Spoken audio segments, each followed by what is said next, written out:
Hello everyone and welcome back to IMO Reviews, and today we are here to get it off our chest and vent about the misery that was England's performance against Denmark last night. And you might be asking yourself, Elliot, I thought you set up a whole football corner for your football videos, and I did, and you would be right, but there are two reasons why I am down here today. The first one being that Slovakia and Ukraine are playing right now. I got away from work early, so it's nice to catch the 2 o'clock kickoff. There's about 5 minutes left. Ukraine are winning 2-1. It was a great second goal for Ukraine. But secondly, while we go through this cathartic talk about England and how to improve, I realised I could use my good old friend Football Manager to be my visual aid as to what I'm talking about. So here we are. I have perfectly replicated England's lineup from the game last night. Don't worry so much about the positions of advanced playmaker, inverted forward. I haven't changed that aspect, but we did set up in a 4-2-3-1 with these players in these positions. And on paper, that should realistically work. That's a really decent lineup if you ask me. But unfortunately, I don't believe Gareth Southgate quite understands the quality that he has at his disposal. The formation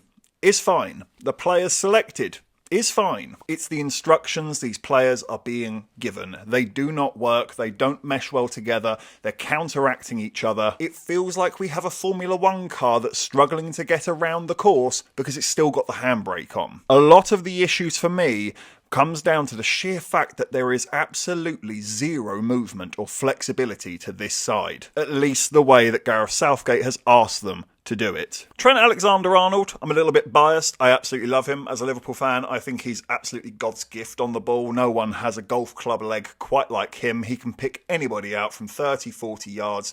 He can be an absolute jewel in the crown for us. But here's where it's going wrong. If Trent is looking for these 30, 40 yard passes, why is Saka down here, Foden down here, Bellingham's dropping into the middle as well? Oh, let me try that again. You're often finding Bellingham about here, and Kane is also dropping deep. So how exactly is Trent meant to find these 30, 40 yard passes if no one is making a run for him? All of that attacking front line is dropping so short. We are not giving ourselves a focal point to push back with. If Kane is going to be playing at the top, he has to stay at the top. I don't want him dropping in. We have Bellingham. He can do that. Kane, right up. Bellingham, I'm okay with him dropping in deeper. He's actually quite good at it. He's an extra body in the middle of the park and he's got energy for days. I'm okay with him dropping in. But if he drops in, same again. Foden has to go up. Saka has to go up. In fact, I'd also say with Foden, who is much more comfortable in the 10 than on the left, he could always cut in a little bit and be in this sort of position here. Take that role from Bellingham. Keep people on their toes. The centre-backs aren't going to know if they're going to be drifting left or if they're going to be cutting inside. For me personally, I think Saka's at his best when he's got a full-back on his toes. I'm happy with him hugging that touchline, but he's got to be getting up and down, helping out Walker and helping out Kane as well. It's going to be all about energy for Saka's position. I also think the full-backs have to be doing way more. Kyle Walker is very confident in getting up the pitch, and so is Kieran Trippier to some degree, even if he is on the wrong side. Again, attack being the best form of defence, I want all of these to push right up. Trippier and Walker should almost be acting as a midfield support, especially if Trent is going to push up a little bit higher to maybe be a little bit more involved in the play. Rice can then also sit in here as a proper 6, and you've got a flat back 5 if you do lose the ball. But just an idea, if you still want to get the best out of every player on the team, you could always drop in to a back 5 like this. Let me just sort it out for us a second. England have played with 3 at the back. I'm not a fan of 3 at the back, but actually when you look at the personnel that we've got, I don't think it's the worst decision we could make. Walker and Stones have plenty of experience of being in a back 3. I think that fits nicely.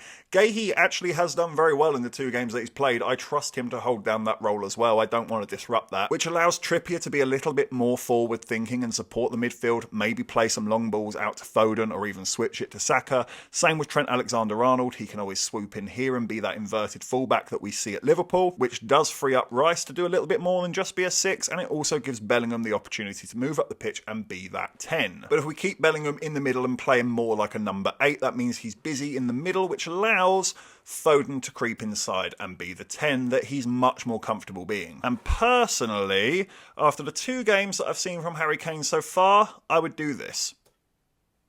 100%.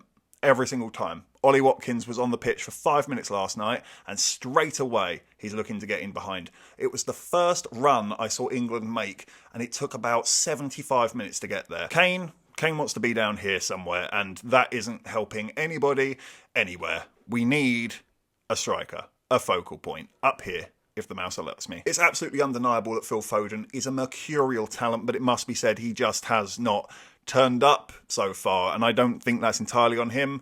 I think, again, Southgate doesn't quite know how to utilise him. He's just lost out there on the left wing. It's not where he belongs. He should be in the middle. That's where he is at his best, if you ask me.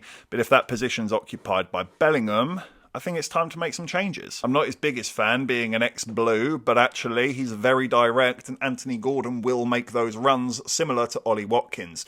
I think Gordon maybe needs to start the next game. For me, they're the only two personnel changes that I would make. It's more the shape that I would change to have a much more packed midfield and try and be further up the pitch, but I would change the substitutions that Gareth Southgate has been making. I don't want to see Conor Gallagher coming on for Trent Alexander-Arnold in the middle. That is one of the most negative mindset changes you could possibly make. If you absolutely have to, I'd much rather see Kobbie Mainoo, personally. I've seen way more from Kobbie Mainoo for Manchester United this past season than I have from Conor Gallagher in 4 or 5 seasons. Mainoo's the real deal. Trust him, use him, he's good. And the other change that I would make, and this is nothing against Jarrod Bowen, I am actually really proud of him for getting into this England team and having a genuine impact. He really looks like he's trying when he's out there, but I don't think he's cutting the mustard, and I think it's a bit of a shambles to be bringing on Jarrod Bowen when you've got ice-cold Palmer. Why are we letting this absolute monster freeze out on the bench? Again, utilise the best talent that you have. We do, of course, have Luke Shaw in the midst of things. He's supposedly coming back from an injury.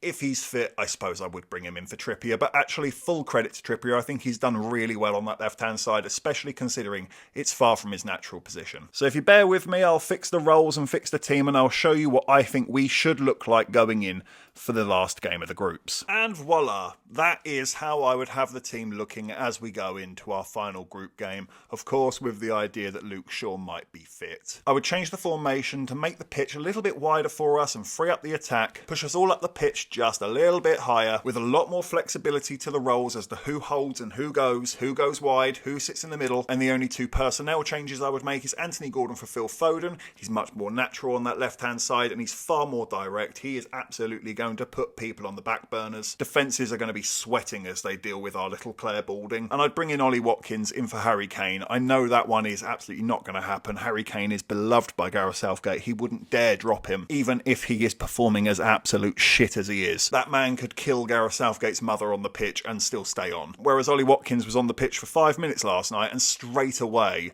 showed exactly what we need to be doing with that focal point. Thank you for watching this video. I hope this has been a huge help for you and been very cathartic too. But what do you think about it? Let me know in the comment section below. Is it coming home?